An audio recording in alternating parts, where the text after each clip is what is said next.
Hold on, because what just happened in Congress is the kind of moment that makes political operatives start sweating. During a heated hearing, Pete Hegseth was pressed by lawmakers about sensitive military communications, and in the middle of trying to dodge the questions, he may have just walked straight into a damaging admission. The exchange quickly spiraled as representatives demanded answers about whether operational details were shared improperly, and suddenly the spotlight turned toward the wider implications for Donald Trump and the people running national security policy. What was supposed to be a routine defense quickly became a political landmine, with critics arguing that Hegseth's responses raised serious questions about accountability, classified information, and how decisions are being handled at the highest levels. Tonight, we're breaking down the moment that has Washington buzzing, why this slip-up could become a major headache for Trump's allies, and what it might mean for the political storm now brewing on Capitol Hill. One of the most unqualified people that Trump burdened this nation with is ex-Fox host Pete Hegseth, or as we like to call him nowadays, Whiskey Leaks. Nobody was texting war plans. Pete was finally made to stand before Congress and answer for those insanely unprofessional and probably illegal leaks through Signal. Representative Seth Moulton here from Massachusetts seems to know when he has an idiot in front of him, because he masterfully twisted Hegseth into a knot and got him to accidentally admit to breaking the law. It's amazing. Watch this. Secretary Hegseth, I'd like to clarify a few important details for the record. When you texted the launch time for F-18s going into combat over enemy territory facing anti-aircraft missiles on an unclassified Signal chat, did that launch time come from Central Command, yes or no? I know what you're referring to, and there were no it's a very simple question. Did it come from? It's a very simple question. Did it come from Central Command? Well, in this committee, no way in which I communicate or what I communicate on a successful strike is something that I would share. So you can't even identify the combatant command under which this operation occurred? Well, everybody knows the Okay, so everyone knows the Central Command. So when Central Command sent you this information, did they send it on a classified system or an unclassified system? Well, as you know, having served yourself, any way that the Secretary of Defense communicates or provides information in and of itself is classified and not to be discussed. So what was the classification marking of the launch time when it was sent to you? Because DoD regulations require information on classified systems to be marked. What was the classification mark time? Yeah, what was the classification marking? Because again, classifications of any information in an ongoing operation that was successful are not things that would be disclosed in a public forum. You can very well disclose whether or not it was classified. It's not classified to disclose whether or not it was classified. And in fact, DoD regulations state that any classified information has to be labeled with its classification. Was it classified secret or top secret? What's not classified is that it was an incredibly successful mission against the Houthis. Okay, so it was classified. So are you trying to say that the information was unclassified? I'm not trying to say anything. That's what I thought. You're not saying that. So you took classified information from Central Command that had a classification marking on it, because that's what's required by DoD regulations, and you put it on an unclassified system. So we're going to get a report in a few days from the DoD Inspector General. And if the DoD Inspector General finds what is pretty obvious, both to you smiling there in the witness seat and to all of us up here, that the information was, in fact, classified, do you plan to take any accountability for that? As I pointed out at the time... you said that accountability is back. Does that not apply to you? As I said at the time, Congressman, there were no names, targets, locations, units, routes, sources, methods, no classified information. Okay, so if it comes back that it is classified, will you take accountability or not? You've already admitted that it was classified because everything you get from CENTCOM is classified. You just explained that to me. That's how you justified not answering the question. Not what I said. I didn't confirm any classification or clarification. Okay, so if it is what confirmed, I know is that will you take everything I share, everything I talk about, Mr. Secretary, does accountability apply to you or not? Is classified whether I talk or not. Does it apply to you or not? Does what apply to me? Accountability. You said accountability is back at the Secretary. And you know what? The Houthis were held accountable for shooting at our ships. I'm just asking if it applies to you. Very successfully. I'm not asking about the Houthis. The previous administration let our ships get shot at, and nothing was done about it. And thankfully, because of the skill and courage of our troops on the battlefield, asking about we actually put them in a place where they called for a ceasefire. I reclaim my time. I'm just asking if accountability applies to you. It's a very simple question. I We use serve- leadership by Of example. course, unlike, I serve at the pleasure of the president like everybody else does. So it only applies to the president, not to you. I serve at the pleasure. You talked about the success of the Houthi operation. About how much money did it cost? How much money did you spend on missiles shooting at the Houthis? Well, you'd have to compare that with what it costs. I'm just asking how much did it cost? Divert our shipping lanes around. I'm told it's the sea. several $100 million, maybe close to $1 billion. How many U.S. flagged commercial ships have transited the Red Sea since your so-called successful operation?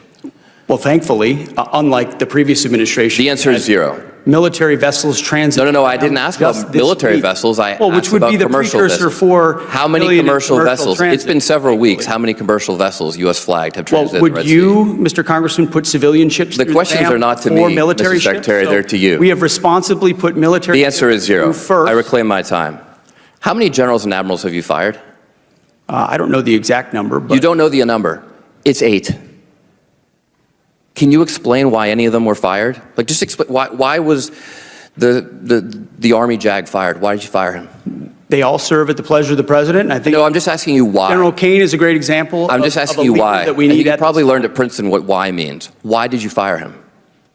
They serve at the pleasure of the president, and we want Why better did you representation fire in him? each and every of those. You can't and explain every why one you of those fired any of places. them? Gentlemen's time's expired. Oof, someone should tell Pete Hegseth, the Secretary of Defense, that sharing classified data over an unclassified network is illegal. But Moulton wasn't the only one to rip into Hegseth. Representative Salud Carabajal from California shut him down so bad that the Republicans tried to jump in and save Hegseth, who's either so drunk or so stupid that he doesn't know what's going on and accidentally admits to another massive crime. I mean, he actually admits that they're planning an invasion of Greenland. It's insane. Watch this. Do you think political allegiance to Trump is a requirement for serving our nation, either in uniform or a civilian in the department? I'm incredibly proud, as are millions of Americans. No. Not today, Hegseth. Yes or no? Congressman, you know what a silly question that is. But silly enough fidelity to the warrant a Constitution. very straightforward answer. Yes or no? We all support and defend the Constitution of the United States. You know what? We're proud to serve I'm not going to President waste my Trump. time anymore. You're not worthy of my attention or my questions. You're an embarrassment to this country. You're unfit to lead. And there's been bipartisan members of Congress that have called for your resignation. You should just get the hell out and let somebody competently lead this department. Mr. Chairman, do we not have any decorum in here? Thank you very much. I yield my time. Gentleman yields back. And I would urge everybody to remember and maintain a decorum suitable for this chamber with their further comments. Lawyer here, I just want to help you out because people try to twist your words. You are not confirming in your testimony today that at the Pentagon there are plans for invading or taking by force Greenland, correct? That is not your testimony today. All my testimony is that the Pentagon has plans for any number of contingencies. It is not your testimony today that there are plans at the Pentagon for taking by force or invading Greenland, correct? Because I sure as hell hope that it is not your testimony. We look forward to working with Greenland to ensure that it is secured from any potential threats. Excellent. I yield back.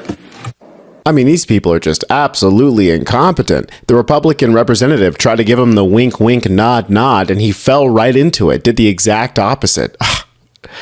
Hey, pal, you just blowing from Stupid Town? But the worse than just stupid, they're also dangerous. We've heard a lot about Senator Padilla being dragged out of that hearing with Kristi Noem, or that press conference, I guess it was. But it's important to realize what she was saying that made him speak out. We are not going away.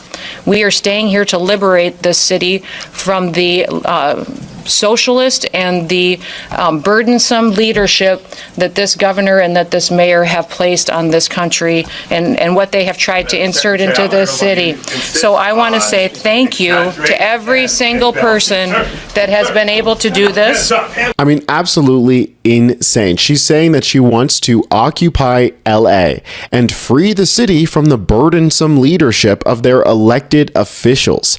I mean, absolutely insane. A deliberate occupation of a blue state by a red administration because they don't agree with the simple facts that these protests are about as violent as Burning Man. Democratic governors were dragged out in front of Congress for a ridiculous hearing about sanctuary states, and it completely backfired on the Republicans as it just gave Democratic governors an opportunity to dunk on idiots like Lauren Below the Belt, Boebert. I find it hard to believe that you're lecturing us about peaceful protest. Look at what happened January 6th here at the Capitol. No, what we're seeing in LA is an insurrection. You want to talk about an insurrection? This is an absolute insurrection. You don't understand what insurrection is when people are trying to overturn an election here at the Congress. I started this off you showing were here. They were attacking you, by the way. I would expect the same. I'm answering your question. It is outrageous. You are asking us Is it peaceful to when you're the one condoning to destroy of people who attack private and government property right here at our Capitol? Governor Hochul. Trump's lackeys and clowns are going to drag us all into World War III and who knows what other techno-dystopian hellscape. But hey, let it be known to history that Trump was not popular when he was doing it. Check out these new approval ratings out of CNN. Crackdowns, these raids that we've seen in California and beyond, and the protests in response. How's it impacting his approval? Yeah, I think the simple word here is hurt. It has hurt Donald Trump's popularity.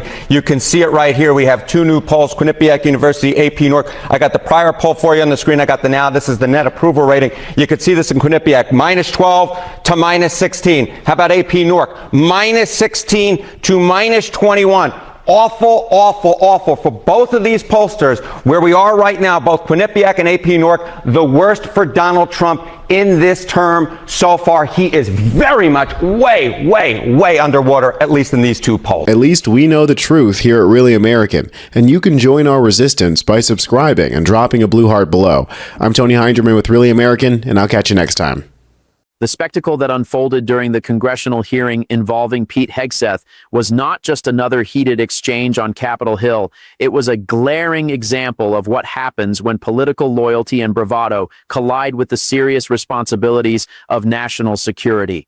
Pressed by lawmakers about whether sensitive operational information had been shared improperly, Hegseth appeared unable or unwilling to provide clear answers about how military details moved from secure channels to casual messaging platforms. Instead of straightforward accountability, the hearing revealed a pattern of evasive responses, deflection, and rhetorical maneuvering that only deepened the concerns being raised by members of Congress.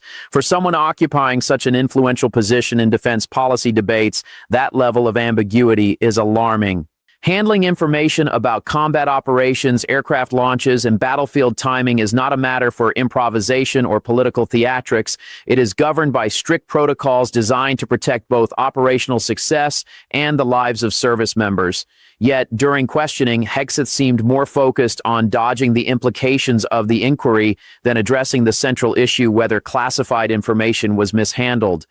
That evasiveness becomes even more troubling when placed in the broader context of the political environment surrounding Donald Trump. Trump's political brand has long thrived on aggressive rhetoric and defiance of institutional norms. But when that same mindset begins shaping discussions about military operations and security procedures, the consequences can extend far beyond partisan theater. The hearing exposed how easily a culture of political loyalty can bleed into areas that demand professional discipline and strict adherence to rules. Critics argue that this is precisely the danger when individuals in influential roles treat oversight questions as political attacks rather than legitimate accountability. The safeguards meant to protect sensitive information begin to erode. The exchange also highlighted a broader problem within the Trump orbit: the repeated tendency to frame serious oversight as harassment while refusing to address the underlying substance of the concerns. Instead of acknowledging the gravity of sharing operational details through unsecured communication channels, Hegseth repeatedly insisted that nothing improper occurred, even as the line of questioning suggested otherwise. That posture might play well in partisan media circles, but it does little to reassure the public that national security decisions are being handled responsibly. If anything, the hearing reinforced the perception that Trump-aligned figures often approach governance with the same combative instincts they use in political messaging, prioritizing loyalty and deflection over transparency. For critics, the moment was not merely a personal embarrassment for Hegseth, it was a snapshot of a broader leadership style in which accountability is treated as optional and serious institutional concerns are brushed aside as partisan noise.